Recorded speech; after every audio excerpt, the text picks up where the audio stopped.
കേരളത്തിലെ ഫുട്ബോൾ പ്രേമികളുടെ ഏറ്റവും വലിയ ആവേശം ഏതെന്ന് ചോദിച്ചാൽ ഉത്തരം ഒന്നേയുള്ളൂ. അത് കേരള ബ്ലാസ്റ്റേഴ്സ് ആണ്. ഒരു വ്യാഴവട്ടക്കാലമായി കേരള ഫുട്ബോൾ ബ്ലാസ്റ്റേഴ്സിന് ചുറ്റും കറങ്ങുകയാണെന്നതാണ് സത്യം. ലോകത്തിനു മുന്നിൽ കേരളത്തെ അടയാളപ്പെടുത്തിയ ആരാധക കൂട്ടമാണ് കേരള ബ്ലാസ്റ്റേഴ്സിന്റെ മഞ്ഞപ്പട. എന്നാൽ കടലാസിനപ്പുറത്ത് കളത്തിൽ തുടരെ നിരാശപ്പെടുത്തുന്നതാണ് ബ്ലാസ്റ്റേഴ്സിന്റെ ചരിത്രം. തകർച്ചയിൽ നിന്നും തകർച്ചയിലേക്ക് പോകുന്ന ബ്ലാസ്റ്റേഴ്സിന് ഏറ്റവും ഒടുവിൽ കിട്ടിയ തിരിച്ചടിയാണ് ലൈസൻസ് നഷ്ടം. സീസണിൽ ISLൽ ഫിനിഷ് ചെയ്തത് 8ാം സ്ഥാനത്ത്. സൂപ്പർ കപ്പിലും നിരാശ. രൂപീകരിച്ചതിനു ശേഷം ഒരു കിരീടം പോലും ഇതുവരെ നേടാത്ത ക്ലബ്ബ് കൂടിയാണ് കേരള ബ്ലാസ്റ്റേഴ്സ്.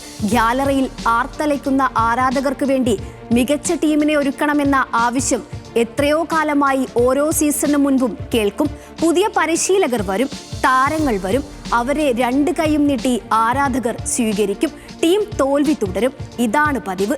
ഇത്തവണ കൊണ്ടുവന്ന വിദേശ പരിശീലകൻ മിഖായേൽ സ്റ്റാറയെ പകുതിയിൽ വെച്ച് പുറത്താക്കേണ്ടി വന്നു ബ്ലാസ്റ്റേഴ്സിന്. ഡേവിഡ് കറ്റാലയെ പരിശീലകനാക്കി പുതിയ സീസണിൽ വലിയ അഴിച്ചുപണിക്കൊരുങ്ങുമ്പോഴാണ് ഇത്തവണയും ലൈസൻസ് ബ്ലാസ്റ്റേഴ്സിന് നഷ്ടമാകുന്നത്. എന്താണ് ബ്ലാസ്റ്റേഴ്സിന് ലൈസൻസ് നഷ്ടമാകാൻ കാരണം? അത് ബ്ലാസ്റ്റേഴ്സിന്റെ മാത്രം പിഴവല്ല, കേരളത്തിന്റെ കായിക വകുപ്പിനും ഉത്തരവാദിത്വമുള്ള വിഷയമാണ്. കലൂർ അന്താരാഷ്ട്ര സ്റ്റേഡിയം ഹോം ഗ്രൗണ്ടായാണ് ബ്ലാസ്റ്റേഴ്സ് കളിക്കുന്നത്. കലൂരിന്റെ സുരക്ഷാ മാനദണ്ഡങ്ങളാണ് ബ്ലാസ്റ്റേഴ്സിന് തിരിച്ചടിയായത്. സ്റ്റേഡിയത്തിന്റെ പാളികൾ മത്സരത്തിനിടെ ഇളകി വീഴുന്നത് നിരവധി തവണ നമ്മൾ കണ്ടു. സുരക്ഷാ പ്രശ്നങ്ങൾ ഇല്ലാത്ത സ്റ്റേഡിയം അഖിലേന്ത്യാ ഫുട്ബോൾ ഫെഡറേഷന്റെ മാനദണ്ഡങ്ങളിൽ പ്രധാനം.